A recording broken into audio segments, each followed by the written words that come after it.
Think about this. The same gods that ruled Mount Olympus for thousands of years just disappeared. But did they really? Look around. From the Nike shoes you're wearing to the movies you watch, Greek gods are everywhere. But here's what no one talks about. The day these powerful gods lost their power. You've probably heard of Zeus throwing lightning bolts and Poseidon causing earthquakes. Greek mythology was more than just cool stories. It was the center of an entire civilization. Every temple, every festival, and every decision these people made was tied to their gods. But something changed. Something so massive that it made an entire civilization stop believing in their gods. I spent months digging through ancient texts, and what I found will shock you, because the end of Greek mythology wasn't just about new religions taking over. It's a story of philosophy, politics, and power moves that changed the world forever. In the next few minutes, I'll show you exactly how these immortal gods died. We'll track down the real reasons, not the oversimplified version you'll find in textbooks. You'll see the exact moment when people stopped fearing Zeus's thunderbolts and why some Greeks kept worshipping in secret even when it became illegal. The crazy part? Some historians believe Greek mythology never really ended. It just transformed into something else. But to understand that, we need to go back to where it all started to crumble. And trust me, it's not the story you think you know. Stay with me, because what happened to these gods might just be the most fascinating disappearing act in human history. The peak of Greek mythology. Picture Athens, 500 BCE, the Parthenon towers above the city, gleaming with gold and ivory. But here's what most people don't know. This wasn't just some fancy building. It was proof of how deeply the Greeks lived and breathed their mythology. At this point, Greek mythology wasn't just stories. It was life. Every morning, people would leave small offerings for their household gods. Want to go on a sea voyage? You better pray to Poseidon first. Planning to get married? Hera's blessing was a must. The gods weren't sitting in some distant heaven. They were right there, involved in everything. The Big 12 Olympians ran the show. Zeus wasn't just throwing lightning bolts for fun. He was the boss of both gods and humans. His brother Poseidon controlled whether your ship made it home. And get this, if you got sick, you didn't just go to a doctor. You went to Apollo's temple, where priests would interpret your dreams to find a cure. But check this out. The Greeks didn't just worship the major gods. Every tree could have a nymph, every stream its own spirit. Walking through Greece back then meant moving through a world alive with divine power. Your farm had its spirits, your city had its protector god, and even your front door had its guardian. The crazy part? This wasn't some primitive superstition. These were the same people who invented democracy and wrote philosophical masterpieces. They just saw their gods as part of how the universe worked, like gravity or weather patterns. And the festivals? Imagine Coachella, the Olympics, and a religious ceremony all rolled into one. The Great Dionysia Festival in Athens packed 17,000 people into a theater. They didn't show up just to have fun. They believed the gods were watching too. Early challenges to Greek mythology. But then something happened that would shake Greek mythology to its core. People started asking questions. And not just any questions. The kind that would make the gods nervous if they were real. Let me show you the exact moment things started to crack. Picture this. A guy named Xenophanes looks at the stories about the gods and drops this bomb. If horses had gods, they'd look like horses. Sounds simple, right? But this one idea sparked a revolution in thinking. People started wondering, did we create the gods, or did they create us? Then came the heavy hitters of philosophy. Socrates walked around Athens, asking the kind of questions that would eventually get him killed. If the gods fight among themselves, he'd ask, how can they be perfect? He wasn't trying to destroy religion, but his questions made people think in ways they never had before. Here's the thing, most history books won't tell you. These philosophers weren't alone. Educated Greeks started looking at their myths differently. They'd see a story about Zeus turning into a swan and think, wait a minute, how does that make sense? The same stories that once seemed sacred started looking more like really good poetry. But check this out.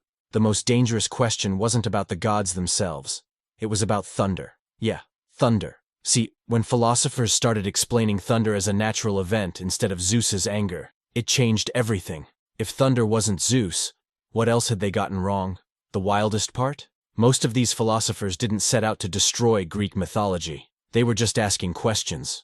But sometimes questions are more powerful than answers, and the questions they asked would eventually help bring down one of the most powerful religious systems in history. The Roman impact. You know what's crazier than a Greek mythology ending? The fact that it got a complete makeover before it died. Enter the Romans, and they didn't just conquer Greece with swords. They did something way more interesting with their gods. Think of it like the world's biggest mythological makeover. Zeus became Jupiter, Aphrodite turned into Venus, and Ares got a promotion when he became Mars. But here's what most people miss. This wasn't just a simple name change. The Romans took these gods and completely rewrote their personality traits. Check this out. Remember Ares, the Greek god of war? Greeks actually hated him. They saw him as a brutal, bloodthirsty troublemaker. But when Romans turned him into Mars, suddenly he's their favorite god, the father of their civilization. Talk about character development. But the Romans didn't stop there. They did something that would make any Greek priest's jaw drop. They started mixing their gods together like some divine cocktail. Got an Egyptian goddess? Throw her in. Persian god? Why not? The Romans were collecting gods like some people collect trading cards. The really mind-blowing part? This actually weakened Greek mythology from the inside out. When you can mix and match gods like outfit combinations, they stop feeling so, well, godly. Romans treated religion more like a government department than a sacred tradition. They kept the temples running, but the mystery was gone. And get this.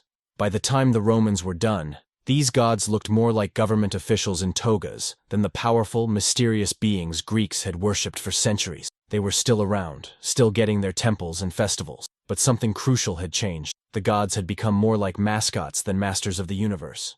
Rise of Christianity. But the biggest plot twist in Greek mythology's story? It came from a totally different religion. And it all started with one wild idea, that there was just one god, not hundreds. Here's something they don't tell you in most history books. For centuries, Greek and Roman gods had competition. Jewish merchants traveling through the empire had already introduced the concept of one god. But it was Christianity that would deliver the knockout punch to Mount Olympus.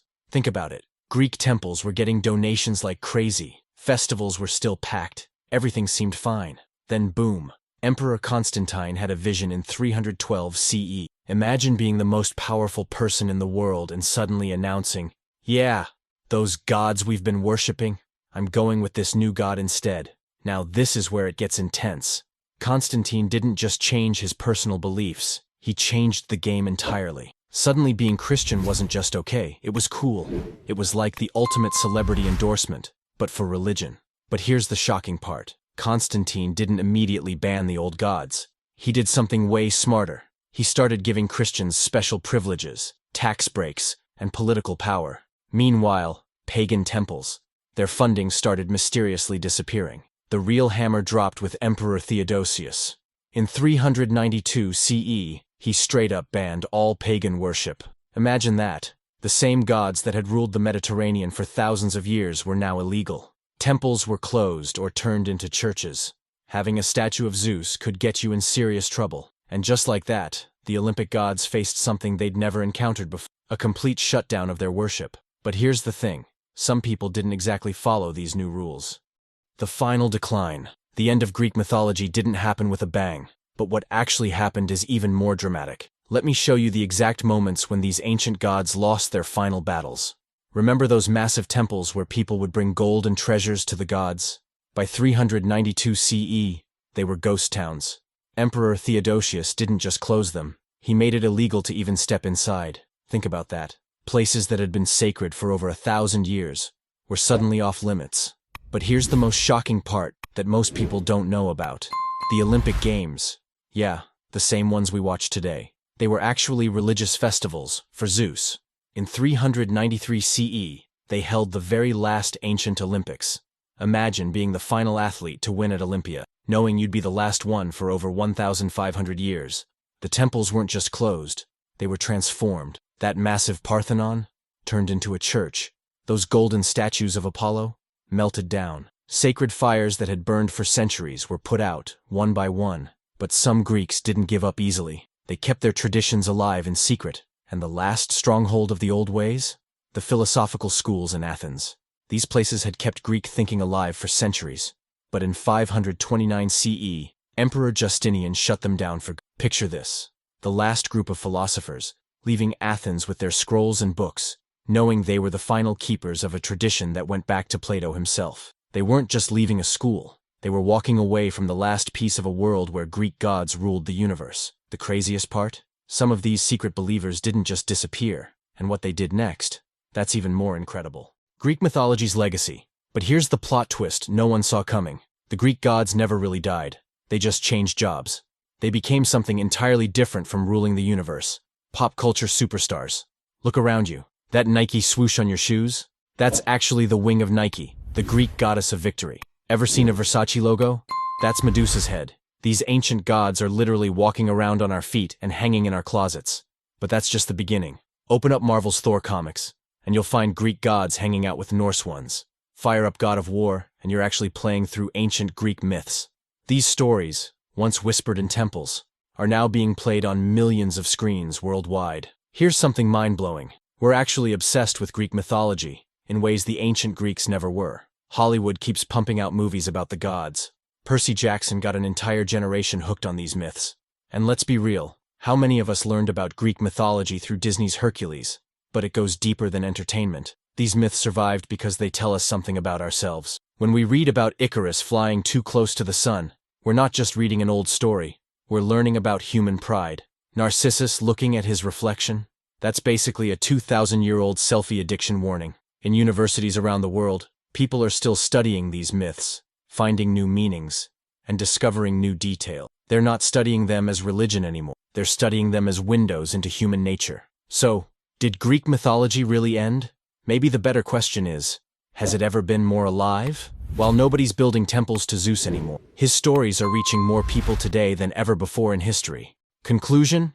So when did Greek mythology end? Well, that's the crazy thing. It never really did. Sure, the temples closed, and the festivals stopped. But these stories?